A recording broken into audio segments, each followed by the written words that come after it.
नमस्कार दोस्तों, defence detective पर आप सभी का स्वागत है। मैं हूं आलोक और भाई मेरे पास ना मैसेजेस की झड़ी लग गई। एक तो अनम के चैनल पर दिविक भाई गए, आप देख रहे हैं स्क्रीन पे दिविक भाई आ चुके हैं और वहां पर मैंने उस वीडियो पर फिर रिएक्ट किया, तो मेरे पास मैसेजेस की भीड़ लग गई कि भाई आप दिविक भाई को अपने चैनल पे बुलाओ। तो अच्छा ये हुआ कि मेरा कॉन्टैक्ट हो गया दिविक भाई से और दिविक भाई ने मुझे मेल किया कि भाई बड़ा अच्छा लगा आपने वो किया, तो मैंने कहा कि चलो लगे हाथ मौका हाथ लगा है। मैंने कहा कि भाई एक इंटरव्यू दे दीजिए आप, तो दिविक भाई तैयार हो गए। और आज हम उनसे बहुत बातें करने वाले हैं कि भाई क्या चीज़ें हैं वहाँ पर, कैसे चल रही हैं। बहुत-बहुत स्वागत है आपका दिलीप भाई और थैंक यू शो पर आने के लिए आपका। बिल्कुल नमस्ते और बहुत बहुत आपका धन्यवाद है आपने मेरे को बुलाया। अरे सर। अच्छा दिलीप भाई, मैं शुरुआत करूँगा कि आप मतलब अपने परिवार के बारे में कुछ बताइए कि क्या आप लोग पाकिस्तान के मूल निवासी हैं? मूल निवासी इन द सेंस कि आप वहीं पे रहे, देश का बँटवारा हो गया लेकिन आप थे वहीं के, रहे वहीं पर और अभी हैं वहाँ पे या फिर कहीं से आप माइग्रेट होकर पहुँचे थे वहाँ पे? नहीं, हम लोग हमारी लास्ट 5 जनरेशंस जियोग्राफिकल बाउंड्री जो आज पाकिस्तान की है तो यहाँ पर ही पैदा हुई है। उससे पहले हम राजस्थान के थे। राजस्थान में मेवाड़ जिले से थे। उसके बाद पांचवी जो भी जनरेशन थी, लास्ट 5th जनरेशन, वो आज जो करंट प्रेसिडेंट पाकिस्तान की जियोग्राफिकल बाउंड्री है वो यहाँ पर आके सेटल हो गए। तो हम लोग यहाँ के मूल निवासी आप कह सकते हैं। 5 जनरेशन यहाँ से गई। जब पाकिस्तान नहीं था तब से हम इधर हैं, इसी हाँ, मतलब धरती मेरे पे। सवाल पूछने का सेंस भी वही था कि मतलब पाकिस्तान जब नहीं बना था तब से आप लोग वहाँ हैं, तो ज़ाहिर-सी जी, बात है कि बिल्कुल आप सर। लोग ज़्यादा पाकिस्तानी हैं, जी, मेरे हिसाब बिल्कुल। से। जी, हाँ, जी। हाँ। अच्छा दिविक भाई, क्या कभी आपके परिवार में उस वक़्त ऐसी चर्चा हुई हो कि भई दादे-परदादे जो थे जब बँटवारा हुआ भारत का, पाकिस्तान नाम का नया देश बना 1947 में, तो क्या उस वक़्त ऐसी बात नहीं हुई कि हम यार यहाँ पे क्यों हैं, हम भारत ही चले जाते हैं? क्या ऐसी कुछ बातचीत हुई होगी? अब मेरे दादा जो मेरे परदादा थे, वो असल में बड़े इन्फ्लुएंशियल आदमी थे। तो उनके साथ कभी कोई इधर मसले मसाइल इतने हुए नहीं। आज़ादी 47 के टाइम पे 47, 48 कम से कम वो 2 ढाई साल का जो पीरियड था जिसमें ये अ, तंग कर रहे थे, लोग इधर से उधर जा रहे थे। ये पूरा सिस्टम आपका 2 ढाई साल चला। इन्फ्लुएंशियल बंदे थे, इस वजह से हमारी फैमिली को इतना कभी अफेक्ट हुआ नहीं उस चीज़ का, कि हमारे ऊपर ज्यादती की हो या हमारे ऊपर किसी मॉब ने अटैक किया हो 47 के टाइम पे। तो इस वजह से फिर हम इधर ही रहे। हमें इतनी ज्यादा उस टाइम पे तकलीफ नहीं हुई 47 के टाइम पे। अच्छा पाकिस्तान बनाया गया एक रिलिजन के नाम पर, मतलब शायद दुनिया में 2 ही देश हैं शायद, एक यहूदियों के नाम पे है, एक शायद इस्लाम के जी, नाम पे है, ऐसा बनाया गया। बिल्कुल। बाकी तो हैं ही। रिलिजन के आधार पर एक देश बना और आप उस रिलिजन से ताल्लुक नहीं रखते हैं। तो उस देश में रहने पर, उस मुल्क में रहने पर कैसी फीलिंग आती है, अभी की अगर मैं बात करूँ तो?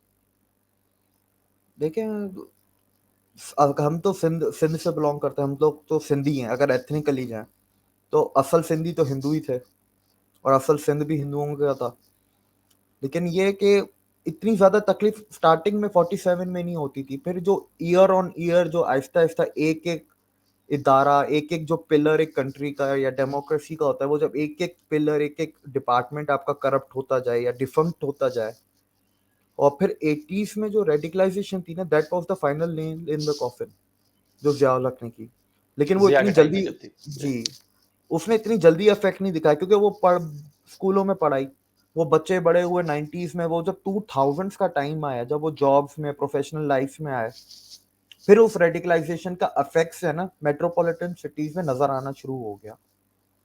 फिर वो ईयर ऑन ईयर वो बढ़ता गया कि पहले कम लोग थे। जो हम कहते हैं कि है यार, हर मुल्क में थोड़े बहुत लोग तो होते ही हैं ऐसे।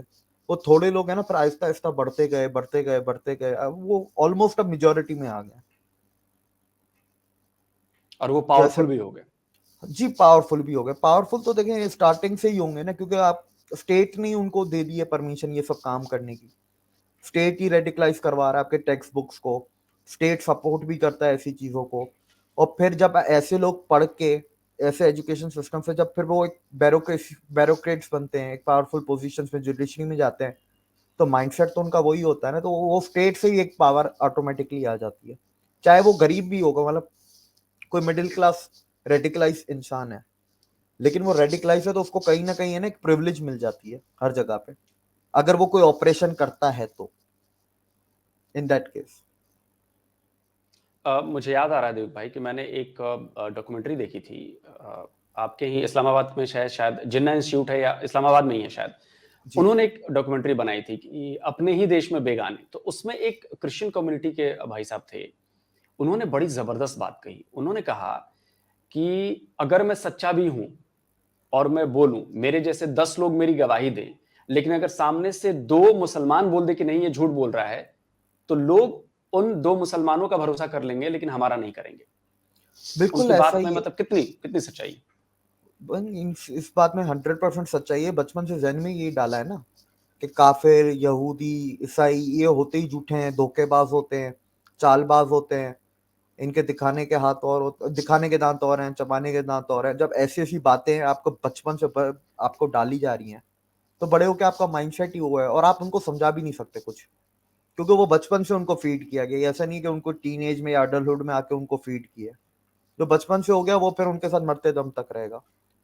हम अगर 1000 भी हों और आगे 10 अगर कोई दे दें गवाही, सच्चे वो माने जाएंगे, हम 1000 सच्चे नहीं माने जाएंगे। बड़ा अफसोस होता है ये देखकर। अच्छा, जिन्ना ने जो मुल्क बनाया, वो ये कह के बनाया कि जी हम माइनॉरिटीज हैं और हमें अपने हक नहीं मिल रहे हैं। तो माइनॉरिटीज के नाम पर उन्होंने मुल्क बनाया और उसी देश में माइनॉरिटीज पर क्या हो रहा है ये पूरी दुनिया देख रही है। और वही देश कहता है कि जी भारत में माइनॉरिटीज पर जुल्म होता है। खैर मैं उस पर बाद में आऊंगा।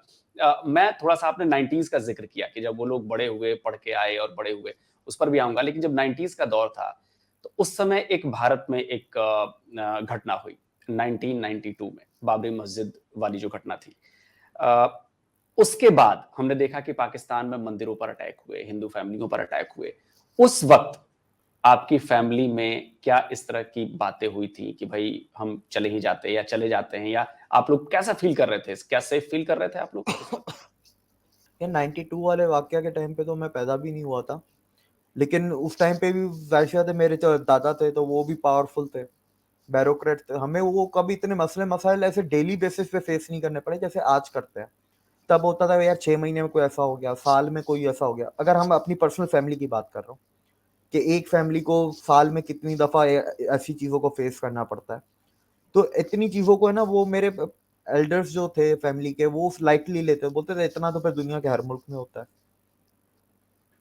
और जितना भी अटैक्स हुए थे 92 के रिटेलिएशन में, पाकिस्तान में जितने भी मंदिर तोड़े गए या अटैक किए गए, रूरल एरियाज में किया, शहरों में नहीं हुआ। पंजाब के शहरों में हुआ, जैसे मुल्तान वाले मंदिर था, एक रहीम यार खान वाला था, एक लाहौर में गुरुद्वारा था, उधर हुआ। लेकिन सिंध वाली साइड पे या बलूचिस्तान वाली साइड पे गांव देहातों में वो किया गया। यहाँ के मेट्रोपॉलिटन सिटीज में कोयटा, गवादर, हब, कराची, हैदराबाद, लाड़काना, इधर नहीं हुआ, शहरों में नहीं हुआ। अच्छा, अब मैं आता हूं कि आपने बात कही कि पढ़ाया जाता है, वो चीजें हैं। तो पाकिस्तान के स्कूलों में जो किताबें पढ़ाई जाती हैं, मैं भी जानता हूं, आप तो और ज्यादा अच्छे तरीके से जानते हैं, उसमें हिंदुओं को बुरा बताया गया है। तो बतौर हिंदू जब आप वो पढ़ते होंगे, तो क्या फील किया आपने? क्या आपने कभी आके मम्मी पापा को ये बोला कि ये हमारे बारे में ऐसी क्यों बातें कही जाती हैं? क्या कुछ ऐसी बात हुई होगी? हम लोग मम्मी पापा से पहले वो बोलने, उससे पहले मम्मी पापा हमें स्कूल पहले ये सिखा के भेजते हैं बचपन में। मतलब छोटा सा बच्चा बड़ा हो रहा है, माँ बाप सिखाएंगे कि यार बदतमीजी नहीं करनी, स्कूल से कंप्लेन नहीं आनी चाहिए, चिल्लाना नहीं है, टीचर की रिस्पेक्ट करनी है। हमें सिखाया गया कि रिलीजन पे बात नहीं करनी है, कोई अगर तुम्हें कुछ बोले भी रिलीजन पे चुप रहना है, उसका आगे से जवाब नहीं देना है। तो हमें इस तरीके, हम कुछ बोलने उससे पहले तो माँ बाप ही हमें ये बोल के सिखा के भेजते थे स्कूल।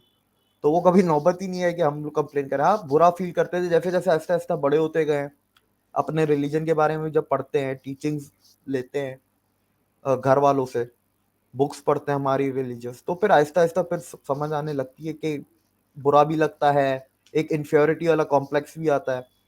और फिर आपके साथ एक तो ये चीजें तो हो रही हैं, फिर आपके साथ सोसाइटी पे भी डेली कुछ ना कुछ हो रहा है, या न्यूज भी आप पढ़ रहे हैं। अगर मेरे साथ नहीं भी हो रहा, मैं डेली अगर न्यूज पढ़ रहा हूँ कि भाई उसके साथ ये हो गया, वो हिंदू था, इस वजह से हो गया, तो वो चीजें फिर अफेक्ट करती हैं आहिस्ता आहिस्ता माइंडसेट पे, इमोशनली आपको हिट करती हैं वो चीजें।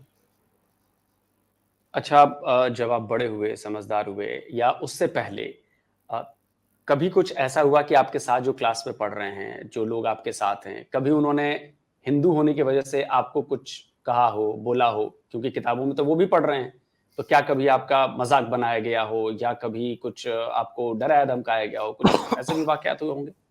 मैं मेरे ऊपर पर्सनली एक ही दफा हिट किया था स्कूल में कि वो क्लास में होते हैं ना, दो बच्चों के ग्रुप होते हैं, तो एक ग्रुप को वो लड़ाई होती थी, तो वो उसने फिर मेरे ऊपर ये इल्जाम लगा दिया और टीचर को जाके कमरे वो ये बोल रहा है मक्का के बारे में। तो टीचर को पता था कि हमारे झगड़े होते हैं, क्योंकि उससे पहले भी हम बहुत दफा प्रिंसिपल के ऑफिस में हमारी पेशियां लग चुकी थी। तो टीचर को पता था कि वो झूठ बोल रहा है, तो वो मामला ठंडा हो गया। लेकिन ये मजाक इस तरीके से इनडायरेक्टली हंसी मजाक बहुत उड़ाते हैं जो कि हम नहीं उड़ा सकते। हम रिटेलिएट करेंगे तो हमारा ब्लेसफेमी लगेगा।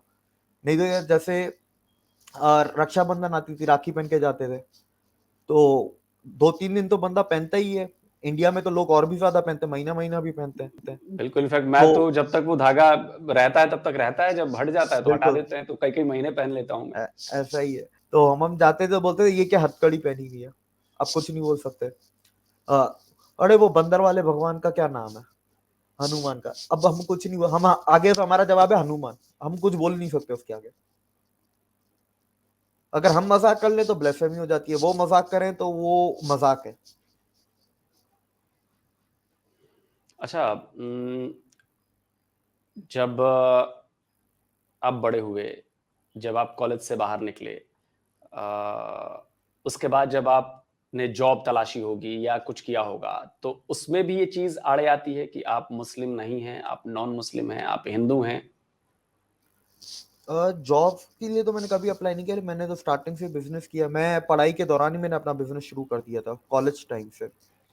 तो बिजनेस में काफी जगहों पे अटकलें आई हैं, डीलिंग में आती हैं। इतना गवर्नमेंट ऑफिसेस में मुझे इतना वो नहीं सहना पड़ा, या इंसल्टिंग हो या आपका काम डिले कर दिया हो, तंग कर रहे हो।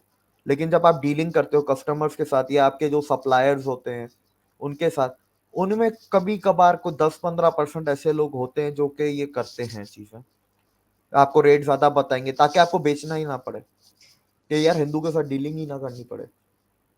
ऐसी चीजें भी होती है, जानबूझ के रेट ज्यादा बताएंगे।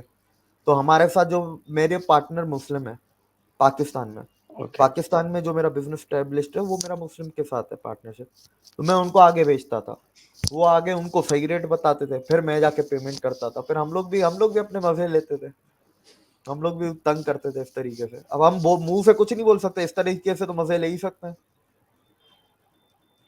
अच्छा, अभी एक रिपोर्ट आई है पाकिस्तान में, वहाँ की एक संस्था है the centre for social justice. उसने अपनी रिपोर्ट में एक गजब की बात कही है। उसने कहा है कि जो पिछले साल यानी साल 2022 में जो वहाँ की टेक्स्ट बुक्स हैं, उनमें एंटी हिंदू या एंटी माइनॉरिटी कंटेंट में कहूँ, उसको बढ़ा दिया गया। तो मतलब आप जहाँ नए दौर में जी रहे हो, दुनिया कहाँ जा रही है, आप वहाँ पे अभी भी इन चीज़ों को बढ़ावा दे रहे हो। मतलब स्टेट की तरफ से हुआ ना ये तो, स्टेट जी बिल्कुल। स्पॉन्सर है ये तो। बिल्कुल तो ये मतलब इमरान समझ खान नहीं जो आता कि ये पॉलिसी लाए थे। जी, हुँ, ये इमरान खान जो पॉलिसी लाए थे, ये वो जब अफेक्ट में आई तो वो ये सारी चीजें उसमें बढ़ी हैं। लेकिन अब उसका कुछ कर नहीं सकते, पाकिस्तान खत्म हो चुका है। आपका जब एक भी पिलर सही होता है तब जाके आप बिल्डिंग को कुछ ना कुछ रेनोवेट करेंगे, रीबिल्ड करते हैं, रीमॉडल करते हैं। जब कुछ भी नहीं होता तो बिल्डिंग को फिर डिमोलिश कर दिया जाता है। और अगर हिस्टोरिकली टेक्निकली देखा जाए तो जब इलीगल लैंड पे जो चीज होती है उसको तो फिर बिल्डोजर पे ही चला दिया जाता है। तो जब एक चीज ही इलीगल बनी हुई है, जो कॉन्सेप्ट ही गलत है, और बनाने वाले असल में बनाने वाले नहीं है, जो बनाने वाले थे वो चले गए, जो उनके साथी या लेबर कह लें, लेबर उनके यहाँ के फाउंडर बन गए, इस तरीके से ये चीजें हो गई हैं। हिस्ट्री कभी सही पढ़ाई नहीं गई, और किताबों का रुझान नहीं है। अभी तो मेरे हिसाब से मेरे को बुक्स अगर चाहिए मैं बाहर से मंगवानी पड़ती है, पाकिस्तान में मुझे बुक्स नहीं मिलती। मतलब पहले ही मिलती थी, अब डे बाय डे हर चीज बंद होती जा रही है, बुक्स का रुझान ही नहीं है यहाँ पर। तो आप जब तक आप बुक्स नहीं, यूनिवर्सिटी आपको कितना सिखा लेगी, एजुकेशन सिस्टम कितना भी अच्छा हो, एजुकेशन सिस्टम आपको अच्छा इंसान बना देगा, नॉलेजेबल इंटेलेक्चुअल अगर आपको बनना है, वो आपको 4 साल की डिग्री नहीं बना सकती। उसके लिए आपको पढ़ना बिल्कुल, है, कुछ करना है। यूट्यूब यूज बिल्कुल। करेंगे, इंटरनेट यूज करेंगे, तो आपको, आपने भी रिपोर्ट्स देखी, आपने उस पर रिएक्ट भी किया कि Pakistan is number 1 in watching the porn. उसके हुँ, अलावा हुँ, अगर हुँ। यूट्यूब पे जाएंगे, हंसी मजाक चुटकुले देख रहे हैं, स्टैंड अप कॉमेडी देखो, कोई बात नहीं, वो भी जिंदगी का सर, मैं भी देखता हूँ ये हर चीज। लेकिन साथ में कभी इंटेलेक्चुअल वीडियोस भी यूट्यूब पे देख लो। जो बड़े बड़े लोग दुनिया हर मुल्क के बैठे हैं, ये नहीं कि इंडिया के देखो, पाकिस्तान के, हर किसी का देखो आप, हर किसी का परसेप्शन अलग होता है। मतलब इनफैक्ट मैं यूट्यूब का इतना बड़ा शुक्रगुजार हूँ। मैं जिनकी किताबें कम से कम बहुत नहीं मिलती हैं, जैसे कार्ल सागन थे, बहुत बड़े साइंटिस्ट, बिल्कुल। राइटर, मतलब आप जो उनको कह लो, तो उनकी ना मुझे बातें सुननी थी। अब सुन तो सकता नहीं था, तो किताबें जो मिली यहाँ पे उसको पढ़ा मैंने, लाइब्रेरी में ढूंढता था, मिल जाती थी। यूट्यूब आने से क्या हुआ कि उनके वीडियोस आए, जो उनके लेक्चर्स थे, जो वो चीजों को बता रहे हैं, मुझे सुन के उससे इतनी ज्यादा नॉलेज मिली साइंस के बारे में, इंडिया के बारे में, हिंदुइज्म के बारे में, या दूसरी चीजों पर जहां भी उन्होंने बात की है। तो मैंने देखा कि यार अगर यूट्यूब से आप चाहें तो आप बहुत कुछ कर सकते हैं, बहुत कुछ पा सकते हैं, बहुत कुछ गेन कर सकते हैं। लेकिन वही है कि भाई आपके हाथ में तलवार है, आप चाहे तो उससे किसी का गला काट दो या उससे कुछ अच्छा काम कर लो। मतलब बिल्कुल ऐसा है। आपकी मर्जी है, आपकी मर्जी है। अच्छा, दिलीप भाई, हम लगातार देखते हैं, मेरे पास ये लगातार खबरें आती हैं, रोज आ रही है खबर, ज्यादातर सिंध से आती है कि जी हिंदू बच्चियों को, नाबालिग बच्चियां हैं, उनकी किडनैपिंग हो गई, उनकी जबरदस्ती उनको मुसलमान बना दिया गया, उनकी शादियां कर दी गई, बड़े बड़े लोगों से शादियां कर दी गई। मियाँ मिट्ठू का नाम आपने भी सुना होगा, हमारे यहाँ बड़ा बिल्कुल। चर्चित नाम है भाई, बहुत हमने सुना है। तो ये लोग प्लान्ड करके ये काम करते हैं। क्या वहां की पुलिस, वहां का कानून, वहां का प्रशासन, वहां की अदालतें क्या कुछ नहीं कर पा रही इनको रोकने के लिए, या सब की सब खत्म हो चुकी? देखें, यहाँ पर जब आपके कॉन्स्टिट्यूशन एक चीज है कि मुस्लिम वापस कन्वर्ट, जो एक बार मुस्लिम में कन्वर्ट हो गया, आप इस्लाम नहीं छोड़ सकते। जब आप कोर्ट में जा रहे हैं डरा धमका के, लड़की को भी धमकाया हुआ है, उसकी फैमिली को भी धमकाया हुआ है कि कोर्ट में तुमने ऐसा नहीं बोला, नहीं तो उधर ही हम तुम्हें भी मारेंगे, तुम्हारी फैमिली को भी मार देंगे, तुम्हें बोलना है कि तुमने अपनी मर्जी से कबूल किया। तो वो फिर लड़की उधर बोलती है हाँ मैंने अपनी मर्जी से कबूल किया, तो वो वापस कैसे आएगी? और इसमें दो चीजें, एक होते हैं जो आइसोलेशन वाली चीजें होती हैं कि भाई किसी ने बदले में कर लिया, किसी का दिमाग, कोई रेडिकलाइज माइंड है, उसने एक हाथ हादसा कर लिया। दूसरा है ऑर्गेनाइज्ड सिस्टम है, मियाँ मिट्ठू जैसे। अब आप इनका, मियाँ मिट्ठू जिस विलेज में, जिस गांव में रहते हैं, वो लाड़काना सखर के बीच में एक गांव आता है, मुझे उसका नाम एग्जैक्टली अभी याद नहीं है। उस गांव में पुलिस नहीं जा सकती, ना लाड़काना की पुलिस जा अच्छा, सकती है, ना सरखर की पुलिस जा सकती है। और उसके खुद के जो गार्ड्स हैं वो रेंजर के गार्ड्स हैं। तो अब क्या कर सकते हैं आप, इसका स्टेट सपोर्ट। ऑनलाइन तस्वीरें, लोग बोलते हैं नहीं तुम झूठ बोल रहे हो, तुम मियाँ मिट्ठू डालो, इमरान खान के साथ तस्वीर मियाँ मिट्ठू की आ रही है, और बिल्कुल, मियाँ हाँ मिट्ठू मैंने जहाँ देखी है, जाता है तो मैंने उसके साथ देखी जो है। गार्ड्स होते हैं, कभी प्राइवेट सिक्योरिटी के ऐसे गार्ड्स होते हैं, ऐसी बॉडी और जो गन्स वो कैरी करते हैं, जैकेट्स जो पहनते हैं। हम्म, हम्म, हम्म, हम्म, हम्म, हम्म, हम्म। तो क्या पाकिस्तान का हर इदारा, हर संस्था, उन सबका इस्लामाइजेशन हो चुका है? हर एक चीज का हो चुका है, हर एक चीज का। इधर चैरिटी को भी फिर रिकग्नाइज कर दिया। जब कोविड हुआ था तो कराची में एक बहुत बड़ा इंडस्ट्रियल एरिया, कराची का कोरंगी इंडस्ट्रियल एरिया, तो वहां पर एक बहुत बड़ी फैक्ट्री वाले थे। उन्होंने फिर चैरिटी की कि भाई जो भी आएगा उसको महीने का राशन हम देंगे, हर हर इंडिविजुअल को। तो शिया को नहीं देंगे, हिंदू को नहीं देंगे, क्रिश्चियंस को नहीं देंगे। तो अब मतलब मैं ये नहीं वो कहता कि सारे, पाकिस्तान के लोग नहीं हैं? भाई उनके हिसाब से ये लायक नहीं है कि इनको चैरिटी भी दी जाए। अब मैं यही नहीं कह रहा कि सारे ऐसे हैं, क्योंकि बहुत लोगों ने कोविड में चैरिटी की। ऐसा नहीं है कि हर कोई ऐसा करता है, पर ये ना आहिस्ता आहिस्ता इसकी संख्या बढ़ती जा रही है कि आज अगर 10% ऐसा कर रहे हैं, कल 20 कर रहे हैं, फिर 30 कर रहे हैं, आहिस्ता आहिस्ता जब 100% कर लेंगे, फिर ये अपने आप को मानना शुरू कर देंगे, जो कि अभी भी कर ही रहे हैं। मतलब मैंने देखा है, चलिए हिंदू, क्रिश्चियन, सिख इनको तो छोड़ दो, जो मुसलमान के वहां पे अलग अलग सेक्ट हैं, शिया और सुन्नी का जो बहुत बड़ा वहां पे झगड़ा है। एक रिपोर्ट आई थी, उसमें मैंने पढ़ा कि पिछले 8 साल में करीब 4,000 से ज्यादा शियाओं को मार दिया गया, और आए दिन शिया मस्जिद में ब्लास्ट होते रहता है। जिस डॉक्यूमेंट्री का मैंने जिक्र किया, जिन्ना इंस्टीट्यूट वाले का, उसमें एक शिया मोहतरमा थी, उनका भी इंटरव्यू लगा हुआ था, और उनके हस्बैंड को मार दिया गया। उनके हस्बैंड एक फैक्ट्री चलाते थे, और इसलिए मारा गया बकौल उनके, मतलब मैं नहीं कह रहा, बकौल उनके, कि वो शिया थे, और सुन्नियों की तरफ से कहा जाता है कि शियाओं को मारो तो जी जन्नत में आपको जगह मिलेगी। इस वजह से उनका कत्ल कर दिया गया। ये तो देखे ना, ये सबसे बड़ा मसला है। इधर हर चीज अब अरबी में आप पढ़ाएंगे, कहाँ से होगा? अब ये वही बात है ना, अगर मैं गीता महाभारत हिंदी और संस्कृत में पढ़ूं, जो मुझे आती ही नहीं है, मैं पाकिस्तान में, मुझे सिंधी उर्दू इंग्लिश आती है, तो मैंने जब पढ़ी तो मैंने इंग्लिश में ही पढ़ी। अब मैं हिंदी संस्कृत में पढ़ता तो मेरा भी हाल ऐसा ही होता जैसा इनका है, अरबी में पढ़ के। एक तो सबसे बड़ा मसला ये है। दूसरा जो आपने एक लास्ट आपने बात की ना कि क्या हर इंस्टीट्यूट ऑर्गेनाइजेशन रेडिकलाइज हो गया है। देखें, ऑर्गेनाइज्ड जेनोसाइड है ना पाकिस्तान में, वो चल रहा है। आप हमेशा लड़की 18 से छोटी क्यों होती है, 18 से बड़ी क्यों नहीं होती? हर बार लड़की ही शादी क्यों कर रही है, इस्लाम कबूल क्यों कर रही है? कोई हिंदू लड़का क्यों नहीं कर रहा मुस्लिम लड़की के साथ? तो जेनोसाइड हुआ ना कि आप, और फिर उसमें पूरा स्टेट सपोर्ट है तो ऑर्गेनाइज हो गया। लड़कियां नहीं रहेंगी, शादियां नहीं होंगी, शादी नहीं होंगे, हिंदू पैदा ही नहीं होंगे, आहिस्ता आहिस्ता अपने आप खत्म हो जाएंगे। तो हमारे काफी एनजीओ के साथ अभी ये केस में बातचीत चल रही है कि हम ये आईसीजे में या आईसीसी में ये केस लेके जाएं। तो अभी उसके लिए हम आगे वर्किंग कर रहे हैं। ये बहुत लंबा प्रोसीजर है, एक इंटरनेशनल लेवल पे लेके जाना, इसके लिए फिर हम तैयारियां कर रहे हैं, कोशिशें हमारी यानी जारी। बहुत जरूरी है, क्योंकि ये जो बात आपने कही है ना, ये मैं अभी पिछले एक आध महीने पहले एक दो वीडियो में ये बात कह चुका हूँ, क्योंकि मेरे दिमाग में ये बात आई कि यार हर बार हमें ये खबर क्यों मिलती है कि नाबालिग लड़की ही कन्वर्ट हुई, नाबालिग लड़की ही उसको उठाया गया, लड़के क्यों नहीं कन्वर्ट हो रहे, यार लड़कों की किडनैपिंग क्यों नहीं हो रही है, जबरन मुसलमान क्यों नहीं बनाया जा रहा। तब मुझे ये रियलाइज हुआ कि अरे यार ये तो लाइन इधर है, जो मेन मिशन है वो तो ये है, भाई लड़कियां जब होंगी ही नहीं, सारी मुसलमान हो जाएंगी, तो हिंदुओं की आबादी वैसे ही कम होने लगेगी और वैसे ही वो खत्म हो जाएंगे।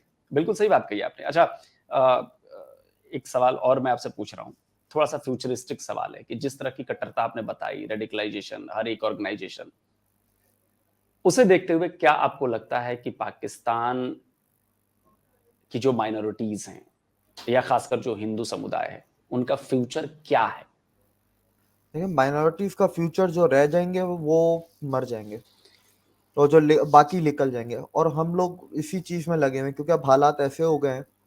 आप देखें ना, 6 साल में 88 माइनस 44 करें जो है, इतने लोग निकल चुके हैं माइनॉरिटी के, उसमें क्रिश्चियन भी हैं, सिख भी हैं। अब इतने लोग आपके अगर 6 साल में निकले हैं, और देखें हर हिंदू ने इधर बैकअप बनाया हुआ, क्रिश्चियंस और सिख्स ने इतना बैकअप नहीं बनाया, लेकिन हर हिंदू के घर से एक बंदा बाहर है ही है। भाई ये कि गरीबों को, जो गरीब हिंदू हैं उनके घर से बाहर नहीं है, और हम लोग काम ही सिर्फ गरीब हिंदुओं के लिए कर रहे हैं। तो अमीर हिंदू या मिडिल क्लास हिंदू जब चाहे वो निकल सकता है, उसके घर में से एक बंदा हमेशा बाहर होगा, पाकिस्तान में नहीं होगा। और फॉर उसको, उसका सिर्फ पर्पस ही यही है कि बैकअप, बाहर जाने का बैकअप। उसका पर्पस ये नहीं है कि यार अच्छी नौकरी है या एजुकेशन अच्छी है। पहला मकसद ये होता है कि बैकअप बनाना है अपनी फैमिली का, बाहर निकलने का। इनफैक्ट आपकी बातें भी मैंने सुनी थी जिस वीडियो पर एड किया, तो आपने भी कहा कि मेरी फैमिली भी, मैं भी शिफ्ट हो चुका हूं वहां से, पाकिस्तान से। ये मेरी फैमिली में से कभी कोई बाहर गया नहीं पढ़ने, लेकिन मैंने जब बिजनेस शुरू किया और आहिस्ता आहिस्ता जब मैं हालात मार्केट में देखता था आगे पीछे लोगों से, क्योंकि देखिए आप बिजनेस में हर हर तबके के लोग से मिल रहे हैं। आप पढ़े लिखे से भी मिल रहे हैं, आप अनपढ़ से भी मिल रहे हैं, रूरल में भी मिल रहे हैं। और अगर इनकम वाइज देखें तो इनकम वाइज भी आप हर तबके से मिल रहे हैं। तो जो चीजें मैंने देखी, मैंने रियलाइज की, मैंने आहिस्ता आहिस्ता पे शिफ्ट करना शुरू किया उस चीजों को। तो हम लोग तो फिर एक ही झटके में गए ना, पूरी फैमिली। हमारा कोई बैकअप था क्या नहीं वैसे, एक ही झटके में गए, मतलब सारी फैमिली सिटीजनशिप लेके गई। मतलब मुझे ये आपसे ये सवाल पूछते हुए बड़ा अजीब सा लग रहा है, क्योंकि मैं कभी सपने भी नहीं सोच सकता कि मैं जहाँ का रहने वाला हूँ, जहाँ पुरखे मेरे पैदा हुए, मतलब कई पीढ़ियां यहाँ पे खप गई, उस जमीन को छोड़कर मुझे जाना पड़ा, मतलब अपने घर को, अपने देश को छोड़ के मैं कहीं चला जाऊं, कैसा लगता होगा ऐसा, मतलब। सर ये जाने का डिसीजन भी मैंने 2018 में लिया था। 2018 तक अगर मेरे मेरे घर वाले मुझे कहते थे कि यार तुम बाहर चले जाओ, तुम जाओ फिर तुम्हारे पीछे हम आ जाएंगे। बोलता था नहीं यार, दुनिया घूमनी है, रहना है इधर सिंध में है, पाकिस्तान में रहना है, क्यों मुझे इधर ही रहना है, इधर ही काम करना है। लेकिन 18 के बाद, 18 में फिर मैंने फैसला ले लिया कि भाई अब तैयारी करो, अब लिख लो। क्योंकि ये जब इमरान खान आया, और इमरान खान की पहली जो हरकत थी जो उसने पहले ही दिन ही की, मियां आतिफ जो थे इकोनॉमिस्ट इनके पैनल में, उनको इन्होंने दबाव में आके निकाल दिया, जो अहमदिया थे। तो बस वो चीज थी, और मैंने उससे अंदाजा लगा लिया ये इंसान, ये खुद तो जिएगा नहीं, हमें भी नहीं जीने देगा मुल्क को। और आज वो हकीकत है, ये किसी को नहीं जीने देगा इंसान। हाँ, वो भी तो रिलीजन का कार्ड खेल ही रहे हैं। अच्छा, बहुत टाइम ले लिया मैंने आपको, अब मैं एक थोड़ा सेगमेंट लूंगा आपसे, रैपिड फायर क्वेश्चंस हैं, इसमें आपको जवाब हाँ या ना में देना है, या फिर भारत या पाकिस्तान में देना है। ठीक। कुल 10 सवाल हैं, बहुत जल्दी जल्दी पूछूंगा, वैसे ही आप मुझे जवाब दे दीजिए। तो पहला सवाल है, क्या आपको as a Pakistani proud feel होता है? नहीं। जब आप किसी दूसरे देश में होते हैं तो क्या अपनी पहचान पाकिस्तानी बताने में आप कंफर्टेबल फील करते हैं? मैं सिंधी बोलता हूँ। माइनॉरिटीज को राइट्स कहां पर बराबरी के मिलते हैं, भारत या पाकिस्तान? इंडिया में हद से ज्यादा मिलता है, मेजोरिटी से ज्यादा माइनॉरिटी को मिलता है। क्या आपको लगता है कि भारत में माइनॉरिटीज के साथ पाकिस्तान से भी बुरा सलूक किया जाता है?